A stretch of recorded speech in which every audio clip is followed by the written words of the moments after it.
क्या बोलते जनता रजा तुमी लेंगटा মই নাজানো ইয়াতে কিমান জুবিন অনুৰাগী আছে মোৰ সন্মুখত বেছিভাগ দেখোন বিজেপি আইটি সেলৰে মানুহ দেখা পাইছো টপিক চলি আছে বুলে এ কি কৈ আছে জেড বুলে ৰামৰ বিয়া কেতিয়া হৈছিল বুলে নহয় নহয় ৰাৱণেহে বিয়া পাতিছিল তো এই আইটি সেলৰ মানুহখিনিক এটা অনুৰোধ জনাইছো আপোনালোকৰ আইটি সেলটো বেলেগত চলাও মহামান্য আদালতে ৰিসেন্টলি আমাৰ শ্যামকানু মহন্ত ডাঙৰীয়াৰ একাউণ্ট ডিফ্ৰিজ কৰিছে এতিয়া জুবিনদাৰ ন্যায়ৰ ক্ষেত্ৰত আমি যদি চাবলৈ যাও বিশ্বৰ ভিতৰত সবতকে ডাঙৰ 12,000 পৃষ্ঠাৰ এখন চাৰ্জশিট more than 400 people were investigated or called to the SIT called by the SIT তেন্তে সেই 12,000 পৃষ্ঠাৰ চাৰ্জশিট এখনতো গাফিলতি থাকিব পাৰে জানো নিশ্চয়কৈ পাৰে কিয় পাৰে সেই সময়ত 19 সেপ্টেম্বৰৰ পৰা 30 সেপ্টেম্বৰলৈকে আমি যদি চাও অসম পুলিচক মই বাৰম্বাৰ হাতজোৰ কৰি ধন্যবাদ জ্ঞাপন কৰিম আপোনালোকে যেহেতুকে দৌৰাদৌৰি হৈছে বহুত ব্যস্ততাৰ মাজতো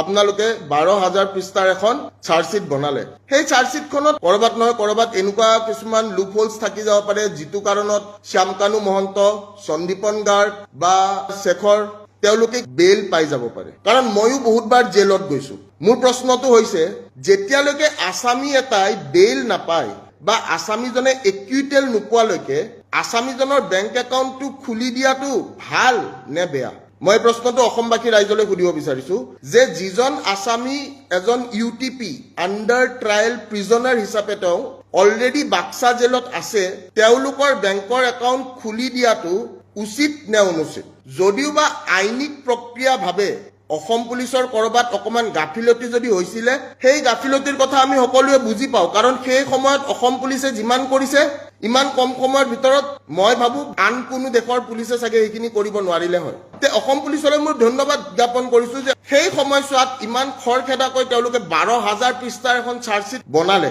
আৰু সেই 12,000 পৃষ্ঠাৰ চাৰ্জশিটখনত কৰবাত নহয় কৰবাত যদি অকমান লুপ হোলছ থাকি গৈছে দ্যাট ইজ একসেপ্টেবল কিন্তু মই ইয়াতে এটা কেছৰ কথা ডিসকাস কৰিবলৈ বিচাৰিম কোনে কোনে নুপুৰ বৰাৰ কেছটো দেখিছে কোনে এসিএস নুপুৰ বৰাক চিনি পায় প্ৰথমতে এবাৰ গ্ৰেপ্তাৰ কৰা হৈছিল তাৰ পিছত নুপুৰ বৰাই জামিন পাইছিল তাৰ পিছত আকৌ এবাৰ নুপুৰ বৰাক কিন্তু ভিজিলেন্সে কাৰাবন্দী কৰিলে আমাৰ অসম পুলিচৰ কিবা এটা গাফিলতি হৈছিল গাফিলতিটো এইটো যে সন্ধিয়াৰ পিছত ছোৱালী মানুহক এৰেষ্ট কৰিব নোৱাৰে আৰু লেডি পুলিচ লগত ৰাখিব লাগে হেতু অসম পুলিচৰ দৌৰাদৌৰিত গাফিলতি হৈ যাব পাৰে হেতু একো ডাঙৰ কথা নহয় যদি গাফিলতি হৈছে তে গাফিলতিৰ সুধৰণিও আছে অসমৰ ৰাইজে কি ভাবে আৰক্ষীয়ে কিছুমান সময়ত কেতিয়াবা তেওঁলোকৰ মানে দৌৰাদৌৰি হওক বা কিবা হওক হেতু কাৰণত কিবা নহয় কিবা তেওঁলোকৰ in case somewhere there might be a little bit mistake কারণ ভগবান তো নহয় to err is human বুলি এটা কথা আছে তো এতিয়া এটা ডাঙৰ কথা যে যদি নুপুৰ বৰাক এবাৰ জামিন পোৱাৰ পিছত যদি তেওঁক এটা বেলেগ কেছত ধৰি আকৌ এবাৰ কাৰাবন্দী কৰিব পাৰে তেন্তে ভাৰতীয় নাগৰিক সুৰক্ষা সংহিতা BNSS 106 আৰু 107 আকৌ লাগু কৰি দিব পাৰে শ্যামকানু মহন্তৰ কাৰণে ডেফিনেটলি মহামান্য আদালত সকলোৰে বাবে আৰু মহামান্য আদালতে সদায় উচিত বিচাৰেই কৰিব তেওঁলোকে নাচাই যে কাৰ ভুল হৈছে পুলিচৰ ভুল হৈছে নে আসামীৰ ভুল হৈছে তেওঁলোকে এইটো বস্তু চাব যে একৰ্ডিং টু দা কনস্টিটিউশন কি জাজমেন্ট তেওঁলোকে পাইছে হেইটোৰ ওপৰত ভিত্তি কৰি তেওঁলোকে একাউণ্টটো বাৰু ডিফ্ৰিজ কৰিলে বা সিদ্ধাৰ্থৰ পানীৰ ফেক্টৰীটো বাৰু খুলি দিলেই দেৰ আৰ লজ আপোনালোক সকলোৱে দেখিছিলে যে ভিক্টৰ দাসক সিদিনাখন 27 সেপ্টেম্বৰৰ দিনাখন এৰেষ্ট কৰিছিলে যদিও 28 সেপ্টেম্বৰৰ দিনাখন কিন্তু জামিন লাভ কৰিছিলে আৰু জামিন লাভ কৰাৰ পিছত আকৌ ভিক্টৰ দাসক ইলিগেলি এৰেষ্ট কৰিছিলে ফ্ৰম দা কোৰ্ট আৰু তাৰে পিছতে ভিক্টৰ দাস ওলাই আহিব বুলি ভয় খাই ভিক্টৰ দাসৰ ওপৰত লগাই দিয়া হৈছিল ৰাষ্ট্ৰদ্ৰোহ যেটো মহামান্য আদালতে নাকচ কৰি পেলালে তো এতিয়া মই এই কথাষাৰ ক'বলৈ বিচাৰো যে আমাৰ জুবিনদাৰ ন্যায় কোনে কোনে বিচাৰে সঁচাকে আমিবোৰ সচেতন নে সঁচাকে আমি আবেগিক নে সঁচাকে জুবিনদাক আমি ভাল পাও নে এটা প্ৰশ্ন আমি নিজেই নিজক সুধিবলগীয়া হৈছে সঁচাকে আমাৰ জুবিনদা এতিয়াও ন্যায় পাবনে মই নাজানো ইয়াতে কিমান জুবিন অনুৰাগী আছে মোৰ সন্মুখত বেছিভাগ দেখোন বিজেপি আইটি সেলৰে মানুহ দেখা পাইছো টপিক চলি আছে বুলে এ কি কৈ আছে জেড বুলে ৰামৰ বিয়া কেতিয়া হৈছিল বুলে নহয় নহয় ৰাৱণেহে বিয়া পাতিছিল তো এই আইটি সেলৰ মানুহখিনিক এটা অনুৰোধ জনাইছো আপোনালোকৰ আইটি সেলটো বেলেগত চলাও ঠিক আছে আপোনালোকে নিজৰ মানুহৰ প্ৰমোচনৰ কাৰণে আইটি সেলটো ভালকে চলাওক আপোনালোকৰ মানুহৰ লাইভত গম পাইতো মুতকেও কম মানুহ থাকে তো এই কথাটো মই কৈছো যে আমি জুবিনদাৰ ন্যায় বিচাৰো নে নিবিচাৰো আমি সচেতন ৰাইজে সঁচাকৈ জুবিনদাৰ ন্যায় বিচাৰো নে সেই প্ৰত্যেকজন অসমীয়াক সুধিব বিচাৰিছো যি প্ৰত্যেকজন অসমীয়া স্বতঃস্ফূৰ্তভাৱে ওলাই আহিছিল জুবিন গাৰ্গৰ হত্যা হোৱা বুলি কোৱাৰ পিছত আৰু সদনত কৈছিলে যে জুবিন গাৰ্গক হত্যা কৰা হৈছে, আমি সঁচাকে জুবিন দাক ভাল পাওঁনে? সঁচাকে আমি জীয়াই ৰাখিম নে জুবিন গাৰ্গক? আজি জুবিন ক্ষেত্ৰলৈ যাবলৈ অৱস্থা নাই, জুবিন ক্ষেত্ৰ ধূলিময়। জুবিন ক্ষেত্ৰত আজি এটা প্ৰস্ৰাৱ ঘৰ নাই, জুবিন ক্ষেত্ৰত প্ৰপাৰ ড্ৰেইনেজ নাই। বৰষুণ আহিব দিয়ক, আপোনালোকে জুবিন ক্ষেত্ৰৰ অৱস্থা দেখা পাব। মোৰ জীৱনত এটা পলিচি আছে, চবেই এই কথাটো বুজি পোৱা উচিত। মোৰ হৈ কোনো মাত নামাতিলে মই নাজানো, মোক যোনে ভাল পায় মাত মাতিছে চাগৈ, আৰু যদি কোনোবাই মাত নাই মাতা তেওঁলোকৰ নিজৰ স্বাৰ্থ পূৰণ কৰিবলৈ তেওঁলোকে ওলাই আহিছিলে, তেওঁলোকৰ স্বাৰ্থ পূৰণ হৈছে, তেওঁলোক গুচি গৈছে। এতিয়া প্ৰশ্নটো এইটো, মোৰ জীৱনৰ কিছুমান লক্ষ্য আছে, যেনে যদি তোৰ ডাক শুনে কেউ না আছে তবে একলা চলৰে। মই অকলে কৰি আছো, আৰু মই অকলে এটা বস্তু বিচাৰো যে মই আমাৰ অসমবাসীক অকমান সজাগ হোৱাটো বিচাৰো।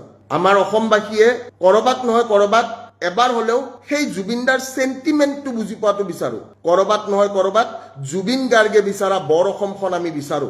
জুবিন গাৰ্গে এখন বৰ অসম বিচাৰিছিল, যিখন বৰ অসমত না হিন্দু আছিল, না মুছলমান আছিল, না খ্ৰীষ্টিয়ান আছিল, না শিখ আছিল, না কোনো জাতি আছিল, না কোনো ধৰ্ম আছিল। আৰু আজিৰ প্ৰেক্ষাপটত, আজিৰ এই ইলেকশ্যনৰ বতাহৰ সময়ত সেই ব্ৰিটিছৰ দিনৰ ৰুল আকৌ ডিভাইড এণ্ড ৰুল পলিচিয়েই চলি আছে। আমাৰ জাতিটো ইমানেই কমজুৰি নেকি? আমাৰ অসমীয়া জাতিটো ইমানেই কমজুৰি নেকি যে আজিৰ ডেটতো আমাৰ ওপৰত বিদেশীৰ ব্ৰিটিছৰ শাসন চলাবলৈ আমাৰ এজন ৰজা আছে? আমি সেই লাচিতৰ দেশৰে ল'ৰা, যিজন লাচিতে মোগলক 17 বাৰকৈ শৰাইঘাটৰ ৰণত 17 বাৰ হাৰাইছো। কিন্তু আজিৰ মানুহৰ সেন্টিমেন্ট নোহোৱা হৈছে। আজি আমাৰ মানুহে আবেগ পাহৰি গৈছে। আজি আমাৰ মানুহে অকল মাথো চকু মুদি থাকিবলৈ বিচাৰে। কেলৈ? কিয়নো এনেকুৱা হৈছে? কিয় আমি চকু মুদি আছো? আমি ভয়ত চকু মুদি আছো, নে আমি কি কাৰণত চকু মুদি আছো? আমি জানো নিজেই নিজকে এবাৰ সুধি চাব পাৰোনে যে মই মাত মাতিব কিয় পাৰা নাই? আপুনি এবাৰ নিজেই নিজক প্ৰশ্ন কৰকচোন। সেই প্ৰশ্নটোৰ উত্তৰ এবাৰ নিজকে সুধি চাওক যে মই কিয় মাত মাতিব পাৰা নাই। কৰবাত নহয় কৰবাত কিবা নহয় কিবা দুৰ্বলতা। কিন্তু সেই দুৰ্বলতা কি? আমি আমাৰ জাতিটো, অসমীয়া জাতিটো, যিটো জাতিক চিনাকি দি থৈ গ'ল ঈশ্বৰ পুত্ৰ জুবিন গাৰ্গে, আজি সেই ঈশ্বৰ পুত্ৰ জুবিন গাৰ্গৰ জাষ্টিছৰ কাৰণে আমি হাবাথুৰি খাবলগীয়া হৈছে। আজি ঈশ্বৰ পুত্ৰ জুবিন গাৰ্গ শয়নস্থলীত ধূলিময় হৈ আছে। পাৰৰ গোবৰ, গৰুৰ গোবৰ, কুকুৰৰ গোবৰেৰে ভৰ্তি হৈ পৰিছে। আমি সঁচাকে গৌৰৱ নে? আমি সঁচাকে প্ৰকৃত অসমীয়া নে? আজিৰ অসমীয়াই নিজক নিচিনিলে অসম ৰসাতলে যাব। এইষাৰ কথা ডক্টৰ ভূপেন হাজৰিকাই বহুদিন আগতেই কৈ গৈছিল। কিন্তু সঁচাই আমাৰ অসমীয়াই এইটো প্ৰকৃততে একচুৱেলি প্ৰুফ কৰি দিলে যে আমাৰ অসমীয়া জাতিটোৱে আমি নিজেই নিজকে চিনি নাপাওঁ। বহিৰাগত সুবিধা কিয় নাপাব? আমি নিজেই নিজকে চিনি নাপাওঁ, আমি আত্মীয়ক চিনি নাপাওঁ। আমাৰ জুবিন দাক ন্যায়ৰ বাবে আমি যুদ্ধ কৰিব পৰা নাই। মই এটা কথা সকলোকে ক'বলৈ বিচাৰো যে আজি সন্দীপন গাৰ্গ, শ্যামকানু মহন্ত, সিদ্ধাৰ্থ বা বাকী যিমানখিনি এই কেছটোত সোমাইছে, ইলেকশ্যনৰ পিছত তেওঁলোকে যে বেইল নাপাব তাৰ কোনো গ্যাৰাণ্টি নাই। আমাৰ মানুহখিনিক মই এইটো কথা ক'বলৈ বিচাৰিম, 12,000 পৃষ্ঠাৰ চাৰ্জশ্বিট এখন সম্পূৰ্ণকৈ পঢ়ি ন্যায় পোৱালৈকে মোৰ প্ৰশ্ন, আপুনি জীয়াই থাকিবনে? মইতো বাৰু সোনকালেই যাম। আপুনি দেখা পাবনে জুবিন গাৰ্গে ন্যায় পোৱা? আপুনি নিজক সুধি চাওক। বাদ দিয়ক ভিক্টৰ দাসৰ কথা। Victor Das is nothing. বহুতৰ মতে ভিক্টৰ দাস পাগল, বহুতৰ মতে ভিক্টৰ দাস বলিয়া, কত আখ্যা দিছে মোক। কিন্তু সেই আখ্যাবোৰ মই আশীৰ্বাদ হিচাপে লওঁ। মোক দিয়া গালিবোৰ মই সদায় আশীৰ্বাদ হিচাপে লওঁ। কাৰণ মই ভাবো যে তেওঁলোকৰ যে সময় হৈছে এটলিষ্ট আহি কিনে মোক গালি পাৰিব, এটলিষ্ট কমেণ্টত বা কৰবাত নহয় কৰবাত তেওঁলোকে যে সময় উলিয়াইছে মোৰ বাবে, মই ধন্যবাদ জ্ঞাপন কৰিছো সেইখিনি মানুহক যে যোনে মোক গালি পাৰে আৰু যোনে মোক সমালোচনা কৰে। আপোনালোকে সমালোচনা কৰক, কিন্তু সমালোচনা এনেকুৱা সমালোচনা কৰক যিটো সমালোচনা একচুৱেলি সঁচা। আজি সঁচা সমালোচনা আপোনালোকে কৰিব পৰা নাই। আপোনালোকে অকল কি ধেমালি ধেমালি ধেমালি ধেমালি চলি আছে। অসম পুলিচলৈ এটা মোৰ আহ্বান থাকিল, কৰবাত নহয় কৰবাত যদি অসম পুলিচৰ কিবা নহয় কিবা সৰু সেইকেইদিন দৌৰা দৌৰিত যদি সৰু এটা লুপ হোলৰ বাবে শ্যামকানু মহন্তৰ যদি বেংক একাউণ্টটো ডিফ্ৰিজ হৈছে, তেনেহলে আপোনালোকৰ হাতত এতিয়াও আমাৰ কনষ্টিটিউশ্যন, আমাৰ সাংবিধানিক, আমাৰ আইনসংগত এতিয়াও দুটা ধাৰা আছে। ধাৰা দুটা মই কৈ দিছো, BNSS 106, BNSS 107। আপোনালোকে আকৌ সেই একাউণ্টটো ফ্ৰিজ কৰি দিব পাৰে, আৰু সেই একাউণ্টটো আপোনালোকে ফ্ৰিজ কৰি অসমবাসী ৰাইজক অকমান সকাহ দিয়ক। আজি বহুতে চিন্তা কৰিছে জুবিন দাই ন্যায় পাবনে? বহুতৰ মাথাত সেইটো প্ৰশ্ন, দিনে ৰাতি দিনে নিশাই এটা প্ৰশ্ন, দাদাই সঁচাকৈ ন্যায় পাবনে? জুবিন গাৰ্গৰ হত্যা ইলেকশ্যনৰ এজেণ্ডা নেকি? এই কথাষাৰ আমি নিজেই নিজকে এবাৰ প্ৰশ্ন কৰি সুধিব লাগে। আৰু আমি জানো যে আমাৰ অসমৰ জাতি মাটি ভেটি আমি যদি কথা পাতো যে শদিয়াৰ পৰা ধুবুৰীলৈকে প্ৰত্যেকজন অসমীয়াই আজিও বাট চাই ৰৈছে ন্যায়ালয়ৰ দুৱাৰলৈ যে আমি ন্যায় পাম যদি আমাৰ জুবিন দাই ন্যায় নাপায় তেন্তে পাব কোনে আমি সাধাৰণ জনতা উই আৰ কমন পিপল কিন্তু মই এষাৰ কথা সদায় কওঁ do not under estimate the power of a common man ৰজা তুমি হ'ব পাৰা কিন্তু তোমাক বনোৱা কিন্তু ৰাইজেই হয় আৰু ৰাইজে যদি নখ জোকাৰে তেতিয়া কিন্তু নদী উববলৈ বেছি সময় নালাগে সি গুজৰাটেই নহওক কিয় সি য'তেই নহওক কিয় আমি যদি আজি চাওঁ যে আমাৰ ব্ৰহ্মপুত্ৰ যেনেকে বৈ গৈ আছে হেনেকে আমাৰ অসমীয়াৰ ৰক্ত আমি কেতিয়াও ববলৈ নিদিওঁ জুবিন দাৰ হত্যা কৰা বুলি সদনত কৈছিলে নে নাই কোৱা আপোনালোকে কওক এছেম্বলিত কৈছিলে নে নাই কোৱা যে জুবিন গাৰ্গৰ হত্যা কৰা হৈছে বুলি আপোনালোক কোনে কোনে শুনিছিলে এইখাৰ কথা শুনি পোৱা মানুহখিনিয়ে এটা এটা কমেণ্ট কৰক আৰু এটা এটা শ্বেয়াৰ কৰক যোনে যোনে শুনিছিলে যে জুবিন গাৰ্গৰ হত্যা কৰা হৈছে এই হত্যাৰ পৰিকল্পনা 2020 চনৰ পৰাই কৰা হৈছিলে আৰু আমি দেখিবলৈ পাইছিলো যে তেওঁৰ বাদ্যযন্ত্ৰী শেখৰ গোস্বামীয়ে কৈছিলে যে জুবিন দা যদি তাতেও থাকিল হয় তেওঁ কিন্তু মৰিলেই হয় তাৰ মানে এই ষড়যন্ত্ৰ কোনে ৰচিছিলে আজি নহয় কালি নহয় পৰখি নহয় ঠিক আছে বছৰ বাগৰি যাব क्योंकि तारीख पे तारीख जज साहब कब मिलेगी न्याय কিমানজন অসমীয়া আছিল যোনে যোনে শুনিছিলে যে জুবিন গাৰ্গক হত্যা কৰা হৈছিল যদি হত্যাই কৰা হৈছিল তেনে সেই হত্যাকাৰী কোন মোক লাগে সেই হত্যাকাৰী আৰু যদি অনাগত দিনত এই 12000 পৃষ্ঠাৰ যদি চাৰ্জশিটখন এটা ফ্লপ শো হয় বা যদি এতিয়া আন্ডাৰ ট্ৰায়াল প্ৰিজনাৰ যিকেইটা আছে সেই আন্ডাৰ ট্ৰায়াল প্ৰিজনাৰ কেইটা যদি ওলাই যায় বেইল পায় তেন্তে মেইন হত্যাকাৰীটো কোন এতিয়াও মুকলি আকাশৰ তলত ভুলি আছে নেকি সেই হত্যাকাৰী প্ৰত্যেকজন অনুৰাগীলৈ জুবিন অনুৰাগীলৈ মোৰ বিনম্ৰ অনুৰোধ সেই প্ৰত্যেকজন মানুহলৈ মোৰ বিনম্ৰ অনুৰোধ সেই প্ৰত্যেকজন প্ৰকৃত অসমীয়ালৈ যে জুবিন গাৰ্গ ঈশ্বৰ পুত্ৰৰ ন্যায়ৰ বাবে আমাৰ বুকুত জ্বলি থকা জুইকুৰা নুমাবলৈ নিদিব কেতিয়াও আমাৰ বুকুৰ ভিতৰত এতিয়াও জুবিনদাৰ গান শুনিলে যেনেকে অশ্ৰু নিগৰে আৰু জুবিনদাই কৈ থৈ গৈছিলে যে পলিটিক্স সবতকে বেয়া বস্তু লেতেৰা বস্তু পলিটিক্স নকৰিবা বন্ধু কিন্তু আজি জুবিন গাৰ্গে কিন্তু 2026 চনৰ ইলেকশ্যনৰ পলিটিক্যাল এজেন্ডা হৈ পৰিছে যিজন মানুহে পলিটিক্স বেয়া পাইছিল সেই পলিটিক্স বেয়া পোৱা মানুহজনকে পলিটিক্সত সোমাই আনিছে যিজন মানুহে কৈছিল মন্ত্ৰী এমএলএ সব পাপৰ বুলি আজি প্ৰত্যেকজন মন্ত্ৰী এমএলএৰ মুখত জুবিন ক্ষেত্ৰ আৰু জুবিনৰে নাম মই যদি ভুল কৈছো চাই থকা মানুহে মোক কওক মই কোৱা কথাখিনি ভুল প্ৰত্যেকজন অসমীয়াক মই প্ৰশ্ন এটা সুধিবলৈ বিচাৰিছো ভিক্টৰ দাসে কোৱা কথাখিনি ভুল নেকি ভিক্টৰ দাসে যোৱা 5টা মাহ কাৰাবন্দী আহাৰ পিছত আকৌ হস্পিটালত ভৰ্তি কিমানটা অসমীয়াৰ বুকুত দম আছে ইয়াতে কমেন্টত লিখি দিবৰ কাৰণে যে এইবাৰৰ পলিটিক্যাল এজেন্ডা বা এইবাৰৰ পলিটিক্স এইবাৰৰ ৰাজনীতিৰ পলিটিক্যাল এজেন্ডা অকল বেলেগ একো নহয় জুবিন গাৰ্গক বনাইছে বাকি একো নাই যোৱা 25টা বছৰে যোনটো ৰজাই আমাক ৰাজ কৰিলে সেই 25টা বছৰতহে 1.5 লাখ চাকৰি দিছে যোৱা 25টা বছৰে যোনটো ৰজাই আমাক ৰাজ কৰিলে 25টা বছৰে ৰজাটোৱে আমাক আজিৰ ডেটত ফ্লাইওভাৰ দিছে তাকো আমাৰ পইচা দি দিছে ঘৰৰ পইচা দি দিয়া নাই যোৱা 25টা বছৰে যোনটো ৰজাই আমাক ৰাজ কৰিছে সেই ৰজাই আজিৰ ডেটত যদি কিবা কৰি দিছে উন্নয়নৰ নামত হেতু আমাৰ পইচাৰে দিছে বা বেংকত ধাৰ লোৱা পইচাৰে দিছে মই সকলোকে এটা কথা কবলৈ আহ্বান জনাম প্ৰত্যেক জুবিন অনুৰাগীক এটা আহ্বান জনাম আজিৰ সেশনটো আপোনালোকে শেয়াৰ কৰিব আজিৰ সেশনটো আপোনালোকে ভালকৈ গুৰুত্ব দিব আৰু মোৰ প্ৰশ্নকিটা যদি মিছা হয় তেনেহলে মোৰ প্ৰশ্নকিটা নুসুধিব আকৌ এবাৰ কৈছো যে আমাৰ অসম পুলিচলৈ মোৰ বিনম্ৰ অনুৰোধ যদি কিবা লুপ হোলৰ কাৰণে শ্যামকানু মহন্ত ডাঙৰীয়াৰ যদি বেংক একাউণ্ট খুলি দিবলগীয়া হৈছে তেনেহলে বিএনএছএছ 106 আৰু 107 এদি আকৌ হেতু তেওঁলোকৰ ফ্ৰিজিং কৰি দিয়াটো উচিত কাৰণ এইটো আপোনালোকে ভাবক যদি কাৰোবাৰ বেংক একাউণ্টে খুলি দিছে সেই বস্তুটো পইচা পাব পইচা পালেতো কেছ খেলিব সুবিধা হ'বই যদি সিদ্ধাৰ্থ শৰ্মাৰ পানীৰ যেটো ফ্যাক্টৰী খুলি দিছে গৰমৰ দিন আহি আছে যদি 1.5 কোটি টকাৰ যদি পানী বিক্ৰী কৰি দিয়ে তেনেহলে কেছটো হ'বনে নাই মোক কোনে কোনে সাপোৰ্ট কৰে মই এই কথাটো জানিব বিচাৰো সাপোৰ্ট কৰা প্ৰত্যেকজন মানুহক মই এইটো কথা ক'বলৈ বিচাৰিছো যে আপোনালোকে মই সোধা প্ৰশ্নকিটাৰ কথা আপোনালোকে কওক আৰু মোৰ শেষৰ প্ৰশ্নটোৰ উত্তৰ আপোনালোকে দিব লাগিব যে যদি শ্যামকানু মহন্ত সন্দীপন গাৰ্গ সিদ্ধাৰ্থ শৰ্মা শেখৰ গোস্বামী দেহাৰক্ষী আৰু অমৃত প্ৰভা যদি এওঁলোক নিৰ্দোষী যদি মহামান্য আদালতে এওঁলোকক বেল দিয়ে বা যদি মহামান্য আদালতে এওঁলোকক একিউটেল বা নিৰ্দোষী হিচাপে তেওঁলোকক যদি কয় তেনেহলে প্ৰকৃত দোষী জন কোন মেইন দোষী এতিয়াও মুক্ত আকাশৰ তলত নেকি আৰু সেই দোষী কেতিয়া দোষী সাব্যস্ত হ'ব আৰু সেই দোষীয়ে কেতিয়া শাস্তি পাব সেই দিনটোৰ অপেক্ষাত কিন্তু প্ৰত্যেকজন অসমীয়াৰ বুকুৰ ভিতৰত জ্বলি থকা জুইকুৰা আছে যিকুৰা জুই যোনদিনাখন বহুত ডাঙৰকৈ জ্বলিব সিদিনাখন কিন্তু এটাই কথা, জুবিন দাৰ ন্যায়ৰ বাবে স্বতঃস্ফূৰ্তভাৱে আমি যেনেকৈ গৈছিলো, সেই স্বতঃস্ফূৰ্তভাৱে আমি সকলোৱে আকৌ এবাৰ ঘৰত বহি কম যে ক্যা বলতে জানতা ৰজা তুমি লেংটা। যোৱাকালি গৰিমা বৌৰ সাক্ষাৎকাৰ এটি দেখাৰ পিছৰ পৰা কিছু কথা ক'বলৈ মনত আহি আছিলে আৰু সেইবাবেই এই ভিডিঅ'টো প্ৰস্তুত কৰিছোঁ। প্ৰসংগ হৈছে জুবিন দাৰ ন্যায়। গতিকে এই ভিডিঅ'টোত বহুতৰ গা লগাকৈ কিছু কথা আহিব পাৰে। গতিকে প্ৰথমতেই অনুৰোধ জনাম যে ইচ্ছা নাথাকিলে এই ভিডিঅ'টো ইমানতে স্কিপ কৰিব, ইচ্ছা কৰিলে মোক ব্লকো কৰিব পাৰে।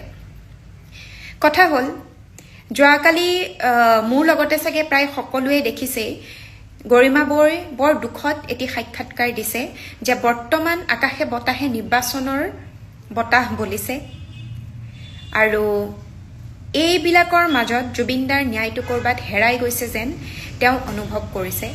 এতিয়াই যদি এয়া গতি, তেতিয়াহ'লে নিৰ্বাচনৰ পিছত জুবিন দাৰ প্ৰসংগ ক'ৰবাত হেৰাই যাব বুলি তেওঁ ভয় খাইছে। এই বস্তুটোকে বহুত দিনৰ পৰা বহু লোকে কৈ আহিছে, হয়তো আমি অসমবাসীয়ে সেইটো অনুভৱ কৰিছোঁ, আমি সাধাৰণ অসমবাসীয়ে হয়তো সেইটো অনুভৱ কৰিছোঁ। পলিটিচিয়ানসকলৰ কথাটো নকওঁৱেই, কিন্তু বৰ্তমান সময়ত সংগীত জগতৰ লগত জড়িত বহু লোকে নিজৰ নিজৰ প্ৰতিভা বিকাশ কৰাত লাগিছে। কেনেকৈ তেওঁলোকে প্ৰতিভা বিকাশ কৰিছে? তেওঁলোকে হয়, গণতান্ত্ৰিক দেশ, আপোনালোকৰ সম্পূৰ্ণ স্বাধীনতা আছে, নিজৰ পচন্দৰ নেতা, নিজৰ পচন্দৰ দল আপোনালোকে পচন্দ কৰাৰ। কিন্তু এইখিনি সময়ত আপোনালোকে নিজৰ পচন্দৰ দলৰ প্ৰচাৰত লগাতকৈ আমাৰ হিয়াৰ আমঠু, আমাৰ অসমৰ গৌৰৱ, যাৰ বাবে গোটেই বিশ্বই বৰ্তমান অসমক চিনি পোৱা হৈছে, সেইজনৰ ইমান কষ্টকে কেনেকৈ মৰিবলগীয়া হ'ল, সেই ন্যায়ৰ যুঁজত আপোনালোকে বেছিকৈ লাগিব লাগিছিল। হয়, এটা কথা মই মানো যে আমাৰ প্ৰগতিৰ কাৰণে, আমাৰ উন্নতিৰ কাৰণে এজন লোকৰ সবল নেতৃত্বৰ, এটা দলৰ, উচিত দলৰ সবল নেতৃত্বৰ প্ৰয়োজন। অকল প্ৰয়োজন নহয়, নিতান্তই প্ৰয়োজন। কিন্তু বৰ্তমান সময়ত তাতোতকৈ প্ৰয়োজন হৈছে যে অসমৰ গৌৰৱজন, যাক আমি ঈশ্বৰ পুত্ৰ বুলি কৈছোঁ, তেওঁৰ মৃত্যু, অকাল মৃত্যু কেনেকৈ দেশৰ বাহিৰত এখন বেলেগ দেশত গৈ হ'ল সেইটো জনাটো। এতিয়া প্ৰধান কাম আছিলে প্ৰত্যেকটো দলে নিজৰ মাজৰ কণ্ডল বাদ দি একগোট হৈ নিৰ্বাচনৰ আগতেই জুবিন দাৰ মৃত্যু কেনেকৈ হ'ল সেইটো জনাটো, দোষীক উচিত শাস্তি দিয়াটো। কাৰণ নিৰ্বাচন প্ৰত্যেক 5 বছৰৰ মূৰে মূৰেই আহিব, কিন্তু অসমৰ যি সম্পদ হেৰাই গ'ল, সেই সম্পদ কিন্তু ঘূৰি নাহে।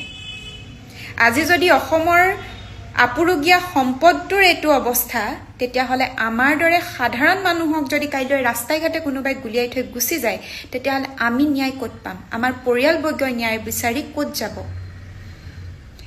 কেতিয়াও নাপায় ন্যায়। এই যে আন্ধা কানুন বুলি যে এটা ৰখি গৈছিলে, সেয়া কিন্তু এতিয়া আমি সকলোৱে অনুভৱ কৰিছোঁ।